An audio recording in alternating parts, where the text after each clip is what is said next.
Alors, merci de nous avoir rejoints donc, pour parler d'émissions carbone, pour savoir comment les mesurer, les réduire et les compenser. Alors, je vous présente très brièvement, puis après, je vais vous laisser chacun vous présenter un petit peu plus en détail. Donc, Axel Reynaud, vous êtes le cofondateur de Net Zero. À côté de vous, donc Claire Chastrus, vous êtes la directrice générale de Carbon Loop. Maud Tarnot, vous êtes de l'autre côté utilisateur finalement des différentes solutions dont on va pouvoir parler. Vous êtes la directrice développement durable du cimentier Holcim. Et puis, donc Juliette Poupenet, vous êtes donc ingénieure chez Refco, qui est notre start-up.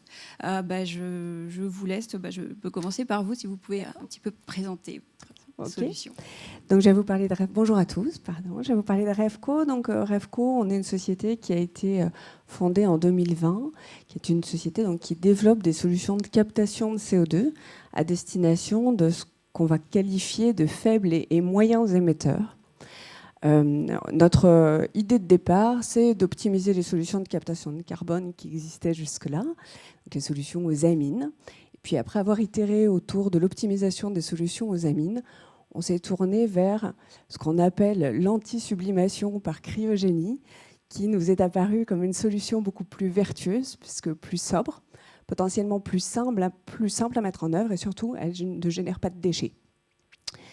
Donc après 3 ans de développement, on a conçu un premier pilote qu'on a installé sur un four à chaud dans le nord de la France qui capte donc 2 tonnes par jour de CO2 sous forme de carboglace.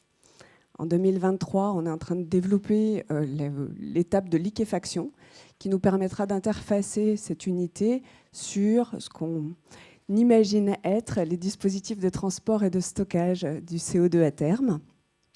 Et donc cette étape-là nous permettra de passer à l'échelle industrielle en 2025. Claire Chastrus, peut-être. Oui, bonjour à tous. Merci pour cette matinée.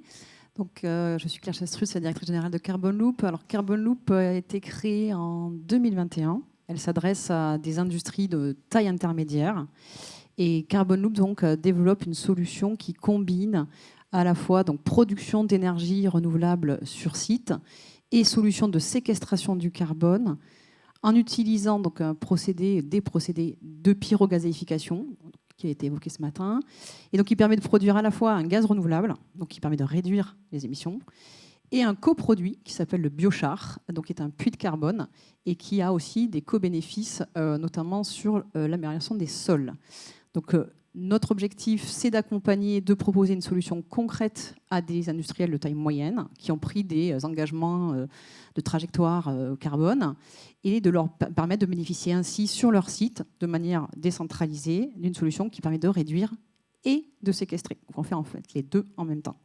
Donc le bénéfice, c'est déjà une solution qui combine ça. Deux, c'est on est sur le site, on est local, on est sur un système plutôt d'économie circulaire. On va utiliser la matière première, donc qui est de la biomasse locale, produire l'énergie localement et valoriser le biochar localement. Et Carbon Loop va s'occuper de l'ensemble de ces briques. Également aussi, ce qui est important de souligner, c'est de faire bénéficier à cet industriel d'une énergie compétitive et surtout avec une visibilité. Aujourd'hui, ces industriels consomment majoritairement du gaz naturel, énergie fossile, dont la volatilité, on l'a vu récemment, est quand même assez extrême. Et donc l'objectif, c'est de proposer un prix plutôt de long terme. Voilà pour Carbon Loop. Et vous, Axel Reynaud. Bonjour à tous. Ça marche ? Ça fonctionne. Bon. Bonjour à tous. Donc, je suis Axel Reynaud, je suis le président de Net Zero. Alors, je fais partie avec Claire de la team Biochar, puisque Net Zero est une société qui développe un procédé assez similaire, pas exactement comme Carbon Loop. Nous, ce qu'on cherche à faire, c'est maximiser en fait la transformation de résidus agricoles en ce fameux biochar, qui va permettre de séquestrer du carbone sur très longue période. Ce qui est très différent, c'est que nous, on opère à base de résidus agricoles dans des pays tropicaux en voie de développement. En fait, dans ces pays, il y a énormément de biomasse qui n'est pas valorisée, qui est juste brûlée ou épandue dans les champs. Et donc, on convertit cette biomasse par un procédé de pyrolyse en ce fameux biochar. On génère aussi un petit peu d'énergie, mais l'essentiel, c'est le biochar.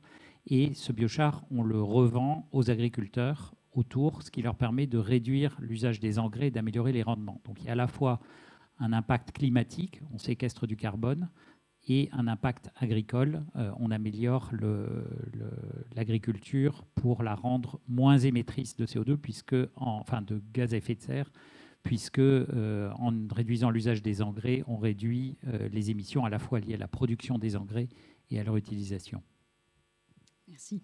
Alors, vous, Maud Tarnot, donc vous êtes dans un groupe qui est émetteur de CO2. Alors, quels sont déjà peut-être vos objectifs, les objectifs que vous vous êtes fixés en termes de décarbonation ? Oui, merci. Peut-être un tout petit mot sur Holcim avant de répondre à votre question. Et je ne l'aurais pas présenté de la même manière il y a quelques années. Holcim France, c'est à la fois Lafarge, donc un fournisseur de matériaux de construction connu sur le ciment, le béton et le granulat, et c'est aussi PRB, une entreprise qui va travailler plutôt sur la rénovation des bâtiments, et enfin tout un tas de structures qui vont aider sur l'économie circulaire et l'innovation. Donc voilà, c'est une entreprise en transition et qui se diversifie aussi dans ses activités. Voilà. Sur nos objectifs en termes de décarbonation, alors ils sont effectivement très ambitieux. On a un objectif net zéro en 2050 qui est validé par le SBTI et donc voilà, on a une trajectoire assez ambitieuse, compatible avec les objectifs de l'accord de Paris. Ça, c'est nos objectifs d'entreprise de neutralité, qui portent bien entendu sur notre scope 1, puisque nous, on est une activité très émettrice, mais on a aussi des objectifs sur le scope 3, qui pour nous est environ 30% de nos émissions, donc une baisse de 25% environ en 2030 de notre scope 3. Et puis pour finir, l'objectif est aussi de décarboner notre chiffre d'affaires relatif. L'année dernière, on a baissé l'intensité carbone de notre chiffre d'affaires de 20% et on a un objectif de 10% supplémentaire l'année prochaine. Donc c'est vraiment sur l'ensemble des indicateurs possibles et de la taille de l'entreprise qui est indiquée. Et pour y parvenir, quelles sont les solutions et les technologies sur lesquelles vous comptez pour y arriver ? Alors, on a effectivement identifié un certain nombre de solutions. Alors, ce qu'il faut sans doute retenir, c'est que ce n'est pas une solution unique et ce n'est pas voilà, juste une chose sur laquelle on va se concentrer, c'est vraiment un ensemble de solutions. Élément important, ces solutions ont été partagées et co-construites avec un ensemble de parties prenantes. C'est quelque chose qu'on ne peut pas arriver à faire tout seul. Donc, on travaille avec nos clients, avec nos fournisseurs, avec les pouvoirs publics pour avoir quelque chose qui est vraiment partagé et complet. Et donc, vous avez 3 types de solutions. Le premier type va concerner le marché et comment on fait des économies de matière, comment on travaille sur l'éco-conception de manière à utiliser moins de matière et au bon endroit et de manière la plus efficace possible. Donc il y a une partie accompagnement du marché et comment on aide nos clients, donc les constructeurs, à mieux concevoir leurs bâtiments et à leur proposer, nous, le meilleur matériau et la meilleure solution afférente de manière à réduire l'impact des matériaux. Voilà. Ensuite, on a 3 solutions qui relèvent du périmètre industriel de nos activités. Donc ça, c'est vraiment des sujets qui sont vraiment dans nos usines.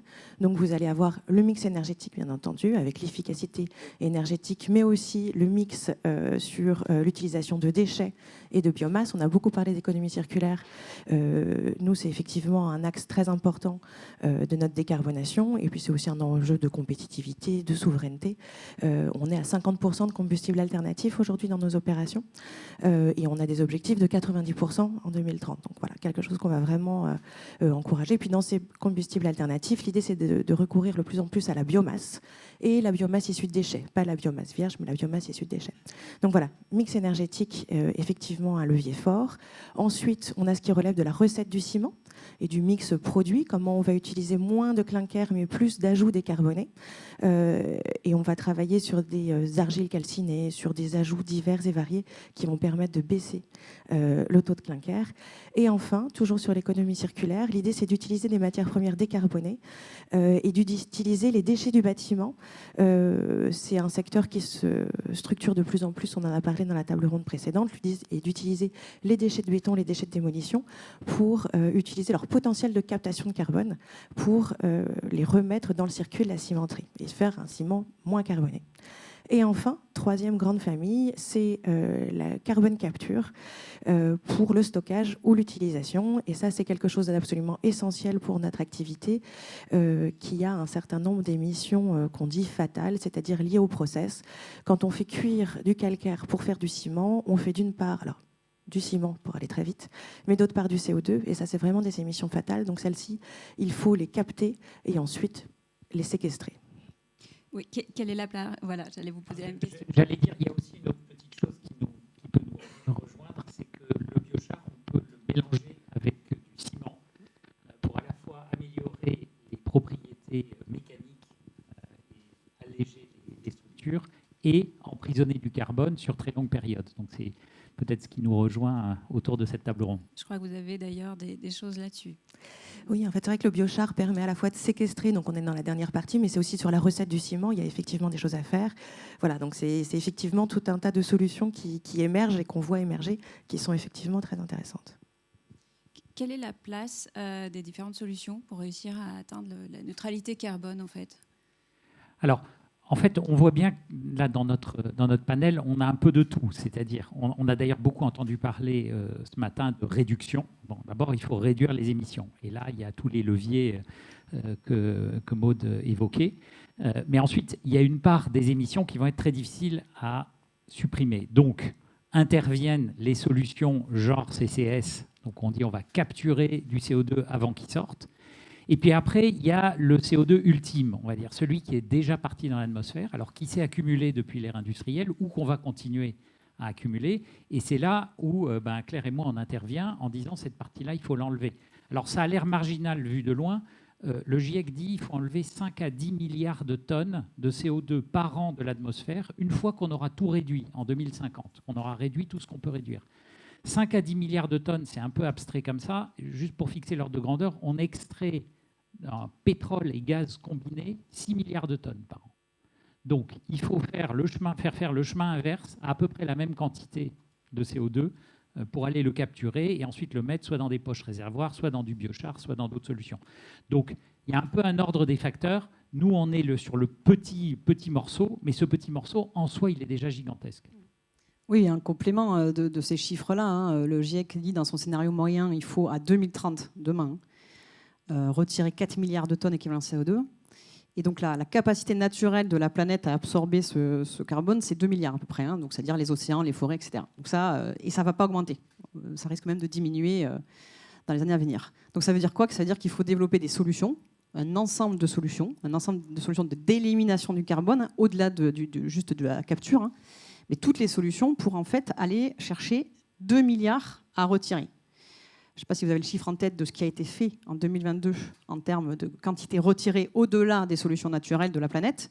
Ça a été 2 millions en 2022. Donc ça veut dire que là, en 2030, il faut avoir fait x 1000.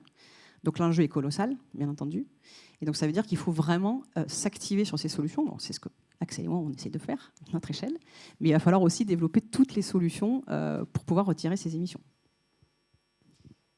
La question aussi, c'est que ce soit accessible à tous les industriels. Comment est-ce qu'on fait pour que ce soit aussi pour des sites qui sont de taille un peu moyenne?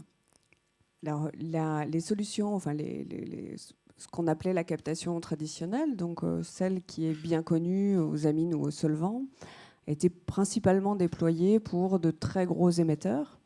Et les projets actuels sont pensés pour des gros émetteurs. Le process, a priori, nécessite des emprises au sol qui sont très importantes, voire des hauteurs de colonnes assez gigantesques. Et donc, par nature, ces solutions de captation ne peuvent s'adresser qu'aux très, très gros. Or, avec les chiffres que vous venez d'annoncer, on se dit que ces solutions, elles doivent pouvoir devenir accessibles à des installations beaucoup plus petites. Et c'est un peu sur cette idée que s'est fondé REFCO, c'est de se dire comment on offre au marché de la captation quelque chose qui soit beaucoup plus largement accessible que les amines ou la cryodistillation, qui sont les technologies qui sont aujourd'hui plébiscitées sur des très gros sites.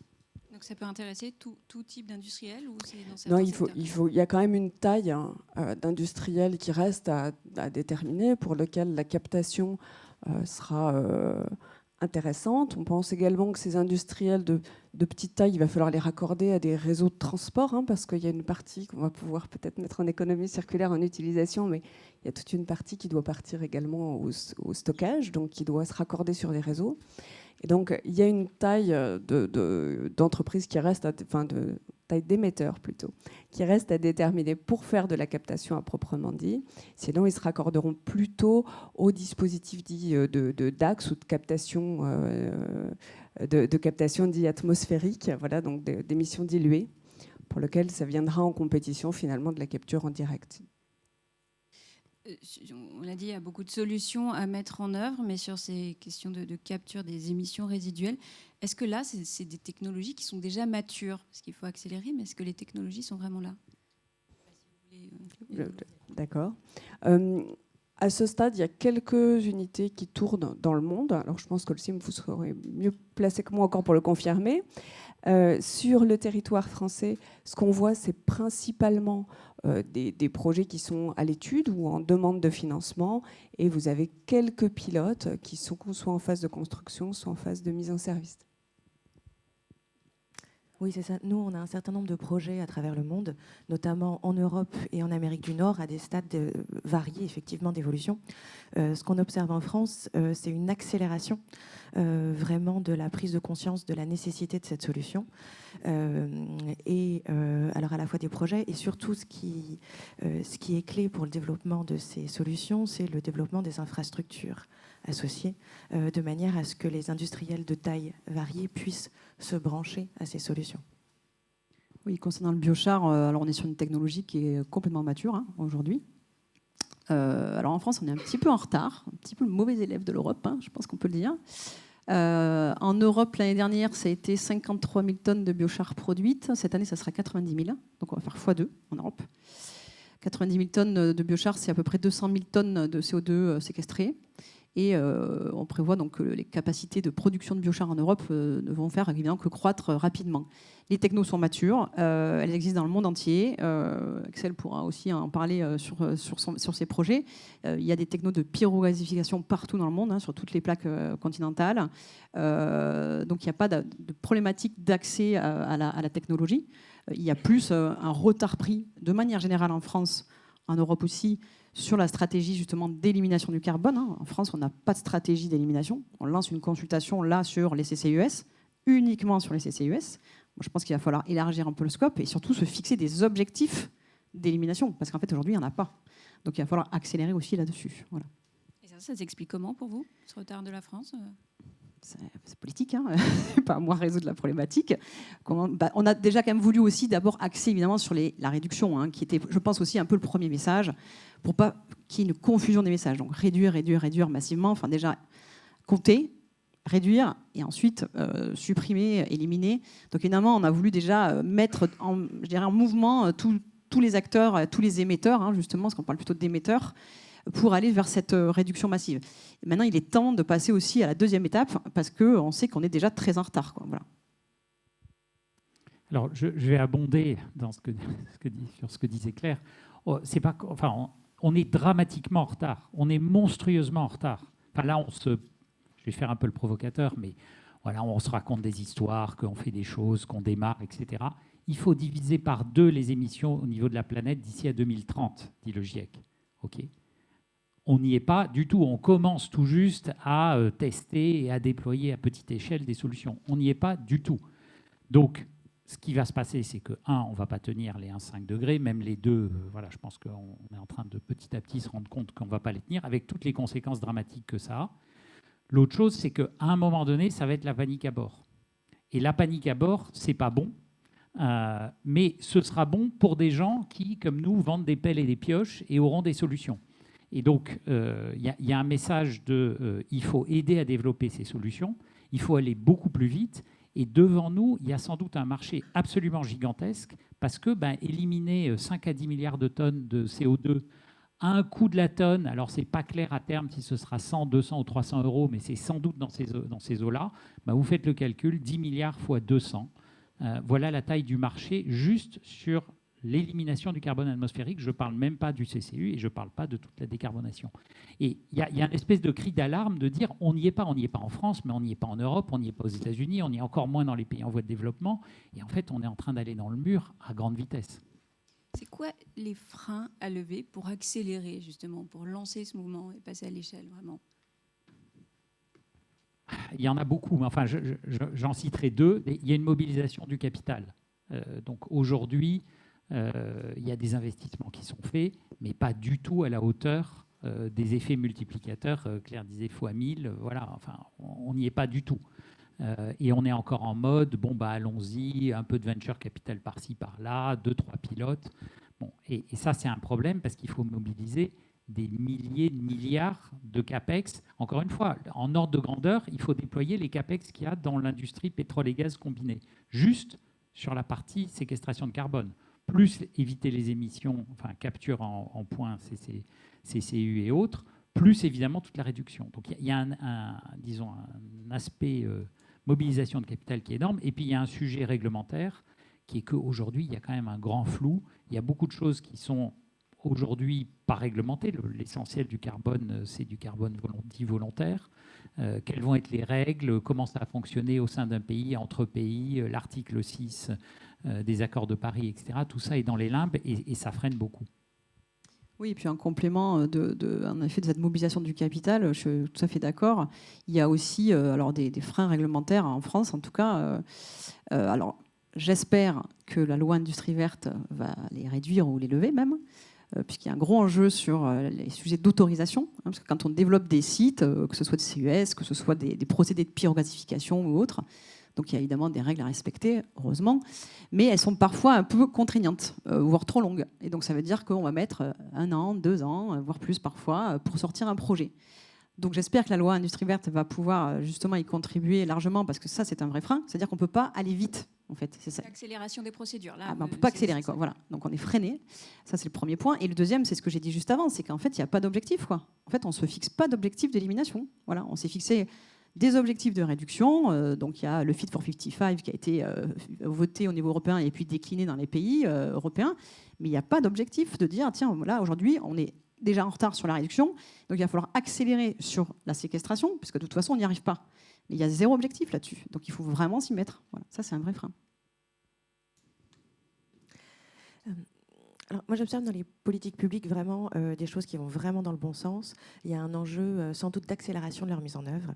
On parlait de l'accélération des procédures, c'est effectivement un enjeu essentiel. Pour nous, on a aussi un enjeu d'accès à l'électricité décarbonée, parce que ces technologies de capture de carbone sont aussi consommatrices d'énergie. Et donc, c'est un vrai enjeu de pouvoir bénéficier d'une énergie décarbonée dans les temps. Il y a des enjeux de compétitivité et de lutte contre la concurrence déloyale. En Europe, on a un coût du CO2 qui va augmenter, et c'est le sens de l'histoire, et ça permet un certain nombre d'investissements. Ça ne peut marcher que si on a en parallèle la mise en place de ce mécanisme d'inclusion carbone aux frontières, la taxe carbone aux frontières pour faire vite, et qui permettra de sécuriser les industriels européens par rapport aux importateurs qui, eux, pourraient importer des produits carbonés sans payer le coût du carbone. Donc voilà, il y a tout un tas de mesures qui permettent d'accompagner ces changements technologiques auxquels on assiste, qui doivent se mettre en place le plus rapidement possible. En ce qui concerne la captation, il y a ce qu'on nous oppose la plupart du temps, c'est non-visibilité sur les structures. C'est-à-dire qu'on sait que la captation, c'est une brique d'un écosystème complet qui doit être mis en place. Donc on a parlé, vous avez les émetteurs qui travaillent effectivement, la brique captation sur laquelle on a de plus en plus de solutions technologiques. Et après, qu'est-ce qu'on fait de ce carbone? Aujourd'hui, qu'est-ce qu'on fait de ce carbone? Les infrastructures de transport, point d'interrogation. Les infrastructures de stockage, il y en a quelques-unes, mais qui sont régulièrement interrogées aussi. Donc pour l'instant, les industriels veulent bien y réfléchir, veulent bien faire des études. Mais on en reste un petit peu là parce que c'est l'écosystème qui doit être mis en place, quoi. Qu'est-ce que vous attendez de cette stratégie sur le captage de CO2 qui va être lancée, enfin qui est lancée là par le gouvernement? Qui veut répondre? Moi, c'est vrai que je le disais tout à l'heure, il y a un enjeu d'accélération, il y a un enjeu d'accès aux infrastructures. Les infrastructures, ça relève de quelque chose de collectif. En fait, c'est des technologies qui se mettent en place. C'est surtout une coopération entre les différents acteurs, entre les différents industriels, qui nécessite vraiment de travailler tous ensemble. Et il faut qu'on soit finalement encouragé à continuer à travailler ensemble. C'est pas seulement du gré à gré ou du one-to-one. Enfin, voilà, faut vraiment réfléchir de manière structurée. Donc voilà, l'émergence d'une filière de capture et de stockage du CO2 en France. Pour moi, c'est un enjeu aussi fort que l'énergie local et voilà, c'est un enjeu de souveraineté et de compétitivité pour l'industrie, d'avoir cette filière de capture, de stockage et d'utilisation de carbone en France. Et d'avoir du stockage en France aussi, hein, c'est ça que... Alors, c'est ce qui va être étudié. C'est ce qui va être étudié. Voilà. Alors ça, c'est pour le stockage. Mais il y a aussi un enjeu sur l'utilisation. Aujourd'hui, on a un cadre européen qui n'est pas très favorable à l'utilisation du carbone dans d'autres industries. Si on pouvait rendre plus favorable ce cadre, c'est évident que ça serait un encouragement à aller vers ces solutions, notamment pour décarboner le maritime et l'aérien dont on a entendu parler il y a peu pendant le salon du Bourget. Enfin, voilà, il y a des choses à faire et qu'on n'imagine peut-être même pas encore sur les solutions basées sur le carbone. Voilà, il y a une économie circulaire du carbone à envisager. Mais le développement de ces innovations, on en entend parler, hein, il y a des innovations tous les jours, mais elles ne sont pas du tout en phase production, elles ne sont pas du tout en phase avec les feuilles de route de captation, enfin de diminution des émissions à 2030. Quoi. Oui, puis nous, de notre côté donc biochar, entre guillemets, pour l'instant, cette consultation, encore une fois, elle ne nous concerne pas, puisque ce n'est pas le sujet. Et justement, c'est ce que j'appelle un peu, c'est-à-dire d'ouvrir non pas que au sujet du CCUS, mais à toutes les technologies d'élimination du carbone. Parce que, comme je l'ai dit, les filières, aujourd'hui, elles sont matures. Concernant ce fameux biochar, qui est donc en fait une matière physique, hein, on n'a pas besoin en fait de mettre en place du stockage, de mettre en place du transport, etc. En fait, ça, le biochar, c'est un charbon végétal. On le déplace très facilement, on l'utilise très facilement.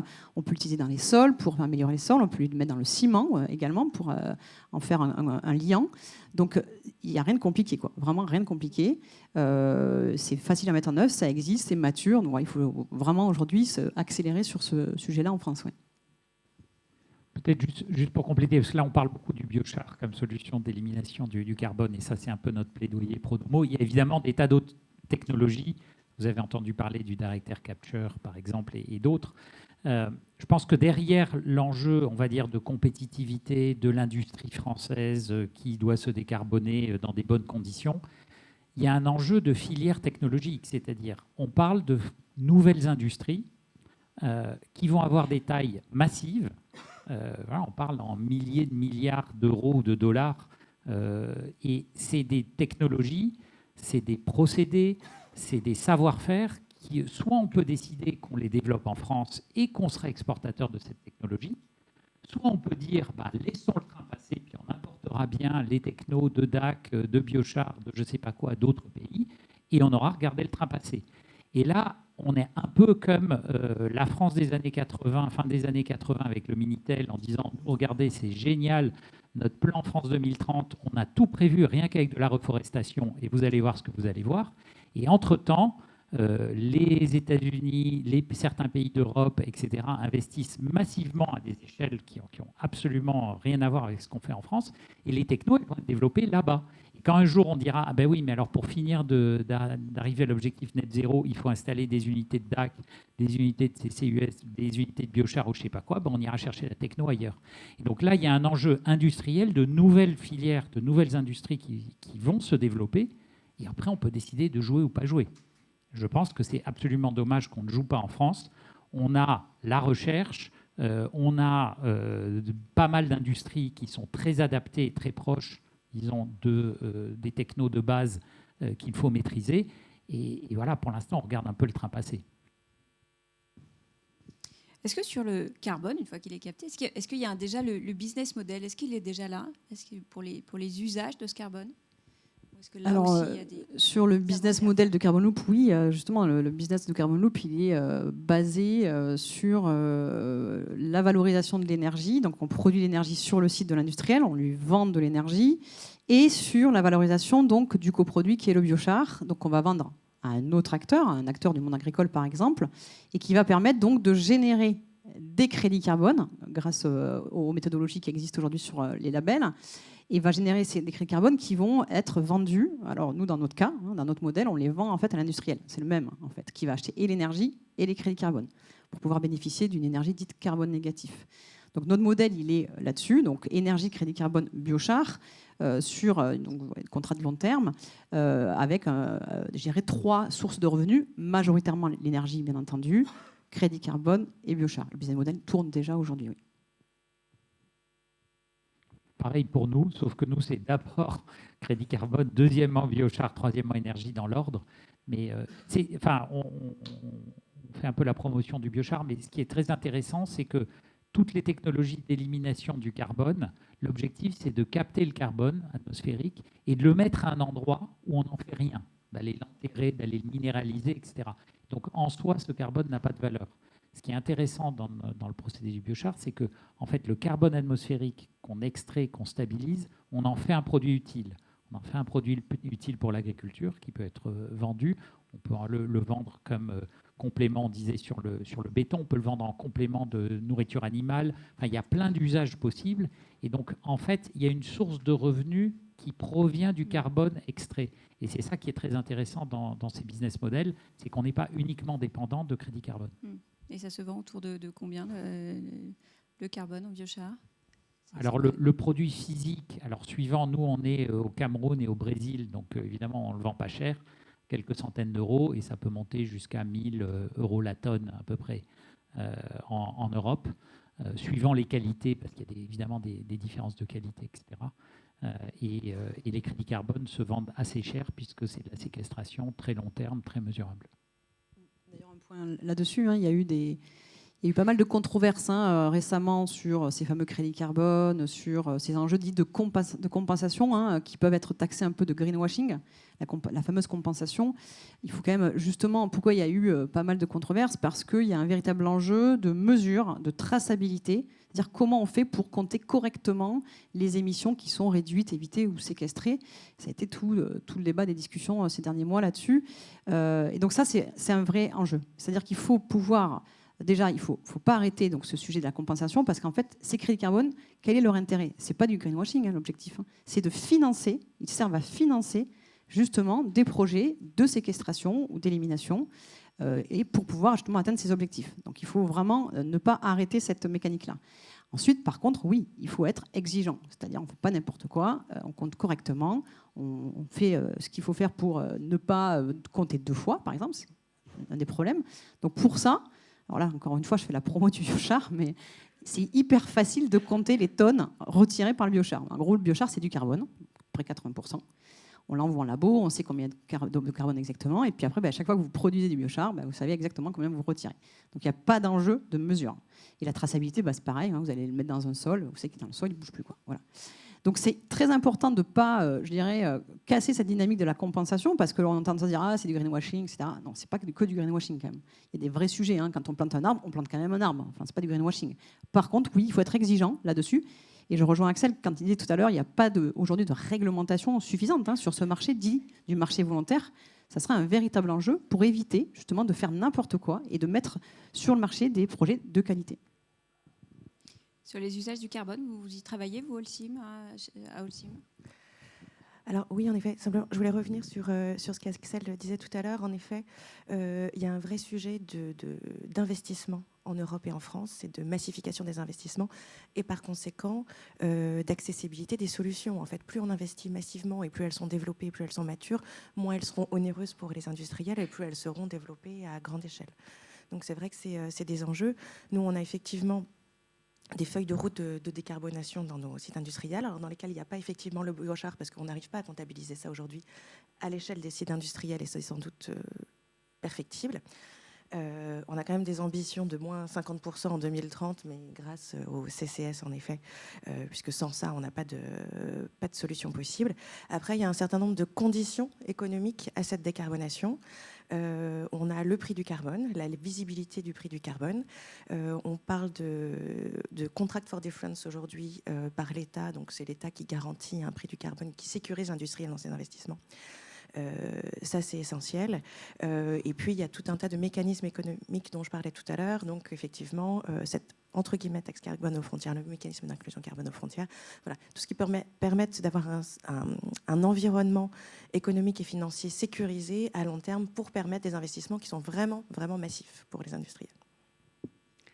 Oui, concernant la partie prix finalement du CO2 capté, on a quelques difficultés encore à lever, c'est-à-dire que les pilotes qui ont été développés, on parlait jusqu'à il y a peu encore uniquement d'OPEX à la tonne concernant nos activités.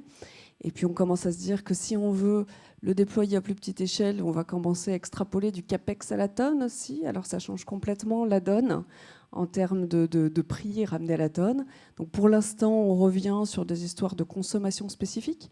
Donc combien d'électricité il va nous falloir par tonne de CO2 en occultant la question du CAPEX bien souvent, parce que les CAPEX sont pensés pour des très très gros émetteurs, et on a énormément de mal à l'extrapoler pour les moyens.